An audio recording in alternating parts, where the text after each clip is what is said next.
అమ్మా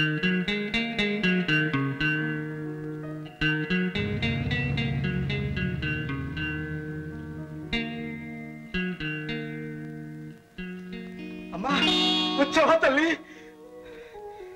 నువ్వు వెళ్ళిన కాడి నుంచి రోజులు లెక్క పెట్టుకుంటానే ఉంటానమ్మా. అవును, నువ్వు విడుదల కావడానికి ఇంకా 3 మాసాలు ఉండాలి. అదిగో తారీఖు కూడా వేసి పెట్టానమ్మా. అయితే నా లెక్కే తప్పన్నమాట. కాదు బాబాయ్, ప్రవర్తన బాగుందని 3 నెలల ముందుగానే విడుదల చేశారు. అట్టగా? బాబాయ్, పాప ఎలా ఉంది? పాపకేటమ్మా దొరబిడ్డలాగుంది. జ్యోతిని పేరు పెట్టారు. శోభమే కాదమ్మా, ఆ ఇంట్లో ఉన్నోళ్ళందరూ చిట్టి తల్లిని అరచేతిలో ఎన్న ముద్దలా చూసుకుంటున్నారు. ఇప్పుడు నీ బిడ్డ అంటే ఎవరు నమ్మరనుకో. పోనీలే బాబాయ్, భగవంతుడు నన్ను శిక్షించిన నా బిడ్డను బావ ద్వారా రక్షించాడు. నాకంతే చాలు. బాబాయ్, ఏటమ్మా పాప అంత చక్కగా ఉందా? చూడ్డానికి 2 కళ్ళు చాలవనుకో.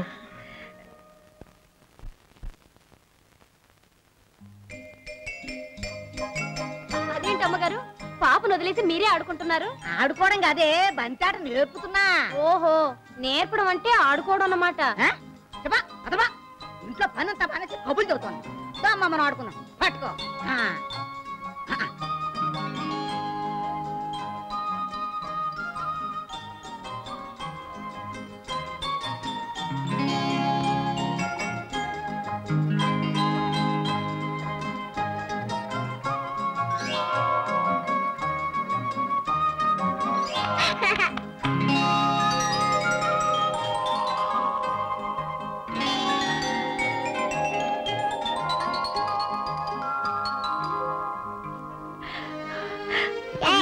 నువ్వెవరు? నా బంతిచ్చే. అమ్మమ్మ చూడు. ఎవరు నువ్వు? అమ్మా అమ్మా రాధ, నువ్వు బ్రతికే ఉన్నావా అమ్మా?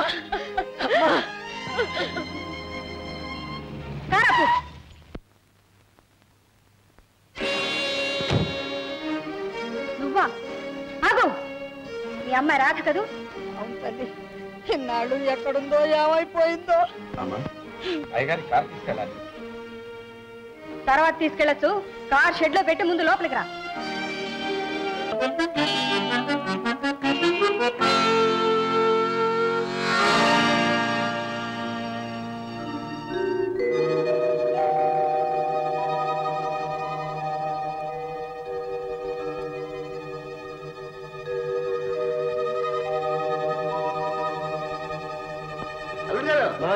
ఏంటి ఏదో పాపం తీసుకొచ్చావు? అమ్మాయి ఫోన్ చేసింది. ఎవరా పాప?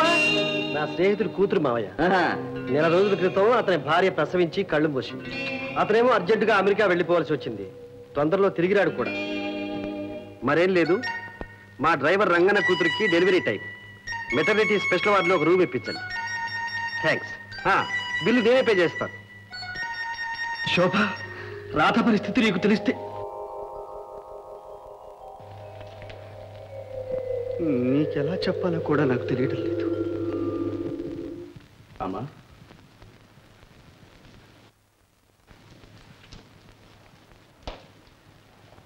రంగన్న, ఆ రాధ ఎవరో నీకు తెలుసు కదూ? మాట్లాడవే. ఆమెనేగా నీ కూతురని చెప్పావు? అవునమ్మా. జ్యోతి ఆ రాధ బిడ్డేగా? నా డబ్బు తింటూ నాకే ద్రోహం చేస్తావా? ఇక రేపటి నుంచి నువ్వు పనిలోకి రానక్కర్లేదు. తక్షణం ఇక్కడి నుంచి వెళ్ళిపో. వెళ్ళు. ఏం జరిగింది? ఏం జరిగిందా? అయ్యగారు రహస్యం కాస్త బయటపడింది. మీరు మాత్రం నాకు పూర్తిగా అర్థమయ్యారు.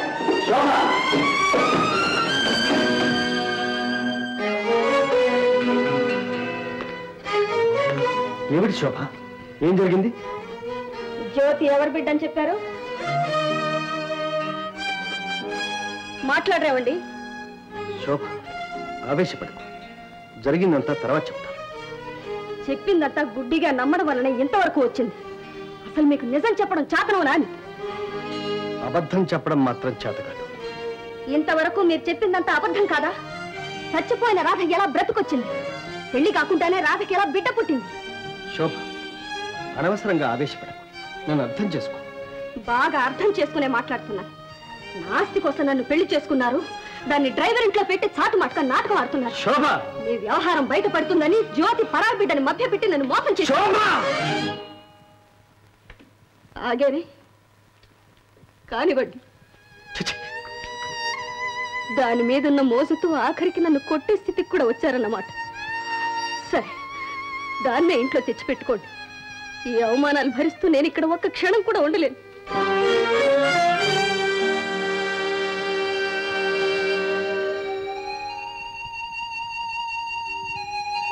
బాబు, ఏమిటిదంతా? ఏం చేస్తావు అత్తయ్య?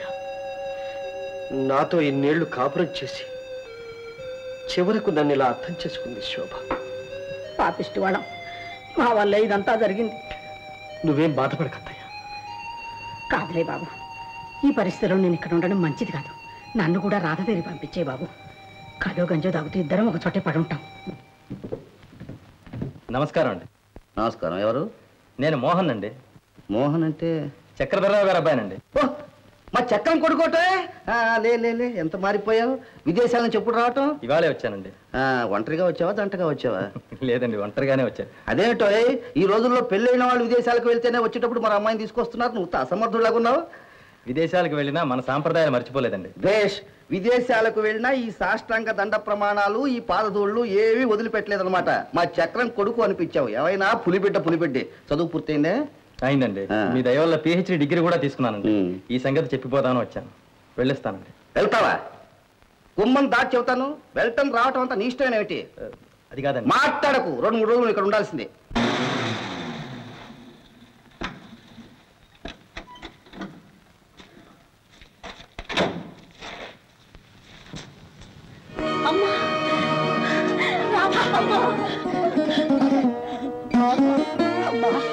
రాధా, నేనేం పాపం చేశానమ్మా? నా కడుపులో చిచ్చుబట్టి వెళ్ళిపోయావు. అమ్మా, నీ బెంగతోనే మీ నాన్నగారు కూడా. అత్తయ్య, అవన్నీ గుర్తు చేసి రాధని ఇంకా బాధ పెట్టదు. క్షమించు బావా, నీ దగ్గర మాట తీసుకుని కూడా కన్న బిడ్డను కళ్ళారా చూసుకుందామని వచ్చాను. నీ కుటుంబంలో కలతలు తెచ్చిపెట్టాను. అందులో నీ తప్పేం లేదు రాధ. కన్న తల్లికి బిడ్డ మీద ఉండే ప్రేమ ఎలాంటిదో నేను అర్థం చేసుకోగలను. బావా, జ్యోతి ఇక నా బిడ్డ కాదు, నీ బిడ్డ. మర్చిపోవడానికి ప్రయత్నిస్తాను. బిడ్డ మీద ఉండే ప్రేమానురాగాలను తుడిచివేయడం కన్నతల్లికి సాధ్యం కాదు రాధ. అందుకే జ్యోతిని చూసుకుంటూ నువ్వు అత్తయ్య ఇక నా దగ్గరే ఉండండి. క్షమించు బావా, నేను రాలేను. రాధా, నన్ను పరాయివాడిగా భావిస్తున్నావా? అంత మాటనకు బావా.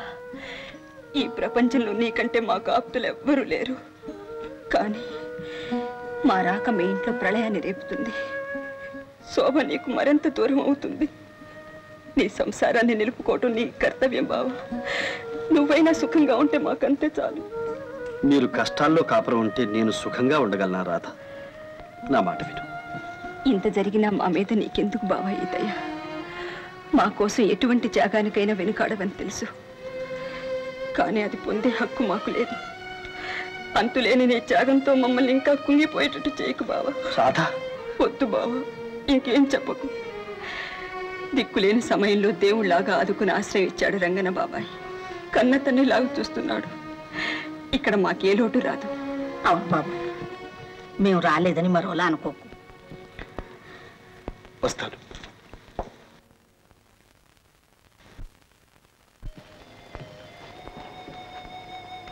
శోభ, ఏమిటమ్మా ఒంటరిగా ఇక్కడ కూర్చున్నావు? నిద్ర రావడం లేదు నాన్న. అనవసరంగా ఆందోళన చెందొద్దమ్మా. రేపు ఈ పాటికి శేఖర్ మన కాళ్ళ దగ్గరికి వచ్చేటట్టు చేస్తారు. 10 అయింది, వెళ్ళి పడుకోమ్మా. కాసేపు చల్లగాల్లో కూర్చొని వస్తాను నాన్న. ఏంటి అప్పుడే నిద్రపోయా?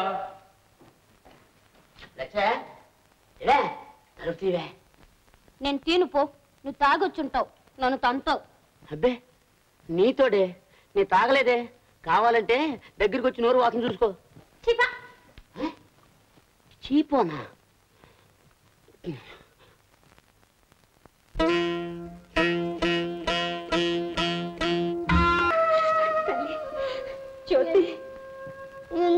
నన్ను విడిచిపెట్టొచ్చావు? లేదు తల్లి, లేదమ్మా. రామ్మా, మన ఇంటికి వెళ్దాం. జ్యోతి, దేవుళ్ళాంటి అయ్యగారికి దూరమై ఎందుకమ్మా ఇట్ట బాధపడతావు? నీకు చెప్పేపాటి దాన్ని కాదమ్మా. మొగుడు పెళ్ళాలన్నాక కీచులాడుకోకుండా ఉంటారా? చిలక గోరింకల్లా ఉండాల్సిన రోజుల్లో ఎందుకమ్మా ఈ గొడవలు? లచ్చి. అవునమ్మా, మా మావ చూడండి, తాగొచ్చి 4 తంతాడు, తిక్క దిగ్గానే కాళ్ళు అట్టుకుంటాడు. ఆడోళ్ళం మనమే సర్దుకుపోవాలమ్మా. లచ్చి, నువ్వు నోరు మూసుకుపో అక్కడికి.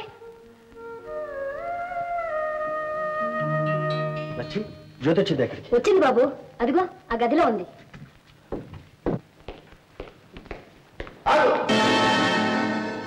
నీకు ఇంట్లో కాలు పెట్టి అర్హత లేదు. అమాయకురాలైన నా బిడ్డకు అన్యాయం చేసిన మోసగాడి. మోసం చేయడం నాకు చేతగాని. కట్టుకున్న బాధ్యను కాదని మరొక నీతిమాలిన దానితో కొరకటం మోసం కాదా?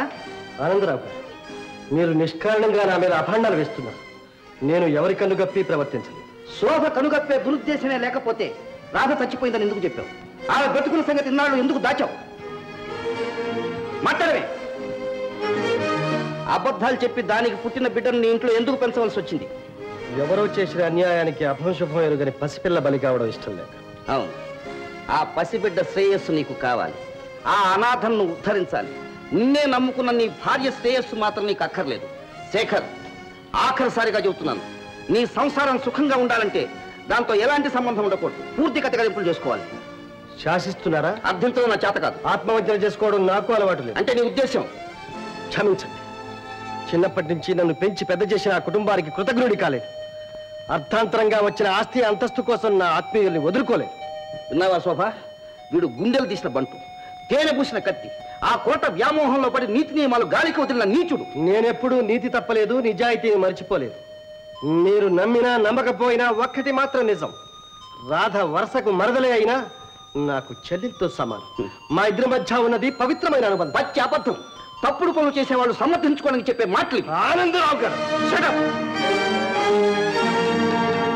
ఈ ఇంట్లో కానీ నా ఫ్యాక్టరీలో కానీ నీకు స్థానం లేదు.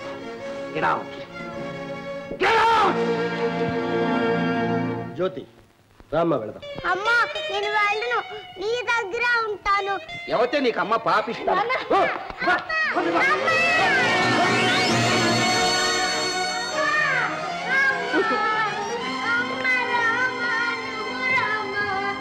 జ్యోతి, నువ్వెందుకమ్మ బాధపడతావు?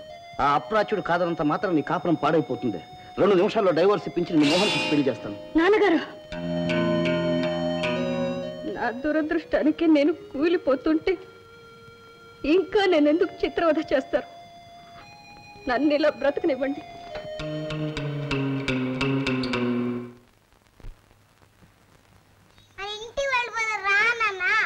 ఇక నుంచి ఇదేనమ్మా మన ఇల్లు. ఇది మన ఇల్లు కాదు. ఇలా రామ్మా. నేను రాను. జ్యోతి, తప్పమ్మా, అలా అనకూడదు. వెళ్ళు, మీ అమ్మ. మా అమ్మ కాదు, మా అమ్మ తాతగారింట్లో ఉంది. అవును బావా, కన్నంత మాత్రాన తల్లిని కాలేను. అల్లారు ముద్దుగా పెంచుతున్న శోభను మరిపించలేను. జ్యోతి, ఈ అమ్మ మీ అమ్మే. వెళ్ళమ్మా. మా అమ్మ కాదు, మా అమ్మ ఈ గుడిసెలో ఉంటుందా? నన్ను అమ్మతో దిగబెట్టరా. అలాగేనమ్మా. ప్రపంచంలో ఏ బాధనైనా భరించగలమేమో గాని కన్న బిడ్డ తల్లినే కాదనే కడుపు కోత మాత్రం భరించలేం బావా.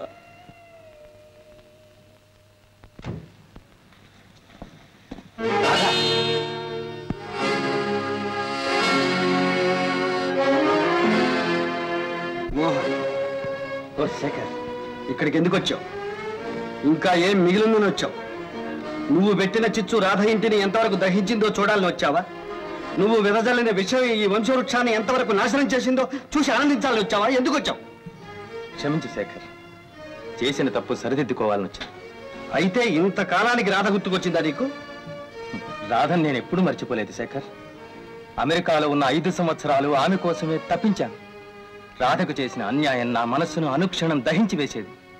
రాధను పెళ్లి చేసుకుని నేను చేసిన పాపానికి ప్రాయశ్చిత్తం చేసుకోవాలని వచ్చాను.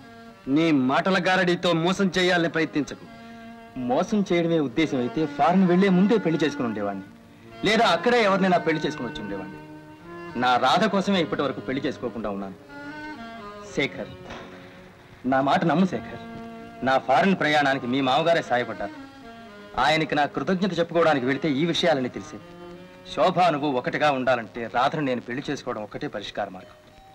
మోహన్, ఈ పెళ్లి నీ చేతులతోనే జరిపించు శేఖర్. ఏమత్తయ్య? అంతా విన్నాను బాబు. అబ్బాయి చెప్పింది సబబుగానే ఉంది. పెళ్లికి ముహూర్తం పెట్టించమంటావా? అలాగే బాబు. బావా, ఏమ్మా? 5 ఏళ్ల బిడ్డుండగా ఇప్పుడు 10 మందిలో నాకు పెళ్ళేమిటి? నలుగురు ఏమనుకుంటారు? పోనీ నీకు ఆ సందేహం ఉంటే రిజిస్టర్ మ్యారేజ్ చేసుకుందాం. అవును, అదే మంచి పద్ధతి. ఏం రాధా? మీ ఇష్టం బావా. అయితే నేను రిజిస్టార్ ఆఫీస్కి వెళ్ళి టైం అది ఏర్పాటు చేసేస్తాను.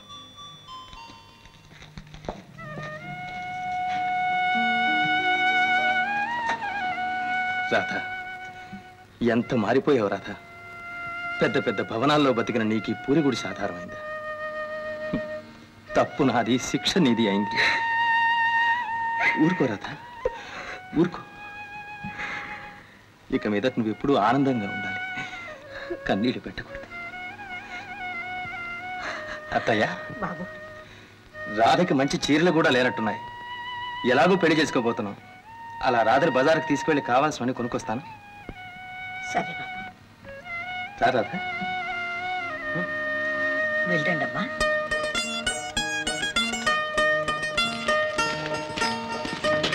కార్ని తోలుతాను బాబు. ఓకే. అమ్మా.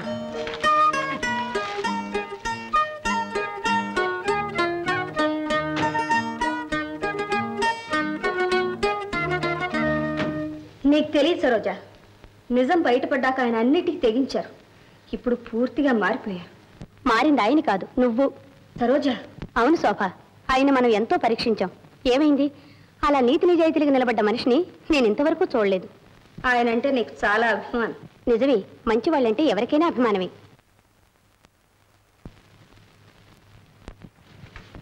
బాబాయ్ గారు, శోభని ఈ పరిస్థితిలో ఒంటరిగా వదలడం మంచిది కాదు. ఏ సినిమాకో షికారుకో తీసుకువెళ్ళండి. సాయంత్రం డ్యామ్ వైపు వెళ్తాం, నువ్వు కూడా రాకూడదు? నాకు అర్జెంటు పని ఉందండి. సరే, మేము వెళ్తాం. నేను వెళ్ళొస్తానండి. ఊరుకో ఊరుకో.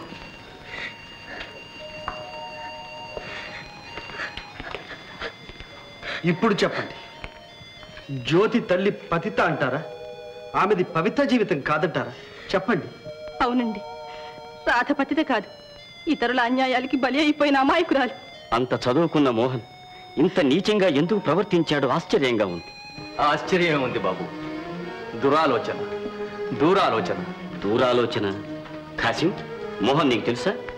తెలుసు బాబు. రాధను నమ్మించి నట్టేటి ముంచి ప్రాణం తీసిన తర్వాత అభిమానవంతుడైన శేఖర్ని అడ్డు తొలగించి శోభను పెళ్లి చేసుకోవడానికే ఈ పన్నాగం పన్నాడు. ఇదంతా నీకెలా తెలుసు? ఆ పాపిష్టి మోహన్ నేనే శేఖర్. యావజ్జీవ ఖైదు అనుభవించి విడుదలయ్యాక ఎన్నో ఉద్యోగాల కోసం ప్రయత్నించాను. అంత కూడా నే ముద్ర వల్ల ఎక్కడా పని దొరకలేదు. తినడానికి తిండి లేక, నిలవడానికి నీడ లేక, చివరికి ఖాసిమిగా పేరు మార్చుకొని వీరి దగ్గర డ్రైవర్గా చేరాను. శేఖర్, నన్ను క్షమించు శేఖర్. బాబుగారు, నేను చేసిన పాపాలకి నా జ్యోతిని శిక్షించకండి. నా బిడ్డకి అన్యాయం చేయకండి బాబు. ఆ మాటనే అధికారం నీకు లేదు. కని పారేసినంత మాత్రం నువ్వు తండ్రివి కాలేవు. అంత మాట అనకండి. ఒకప్పుడు స్వార్థంతో రాక్షసంగా ప్రవర్తించిన ఈనాడు పశ్చాత్తాపంతో దహించుకుపోతున్నాడు. అతనిపై సానుభూతి చూపించి క్షమించడం మన ధర్మం. జ్యోతి, నాన్నగారికి నమస్కరించమ్మా. అమ్మా జ్యోతి. అమ్మా శేఖర్ గారు, ఎంతటి ఉదాత్తులండి మీరు. మీ పవిత్ర జీవితం ఆదర్శవంతం. మీ చేతుల్లో పెరిగిన జ్యోతిని సంతోషంగా మా కోడల్ని చేసుకుంటాం. మాంగళ్యతంతునా నేన మమ జీవన హేతునా కంఠే బధ్నామి సుభగే సాజీవ శరదాం శతం. మాంగళ్యధారణ ముహూర్తస్తు ముహూర్తో అస్తు. ముహూర్తకాలే సూర్యాదీనాం నవానాం గ్రహాణామనుకూల్యతా ఫల సిద్ధిరస్తు.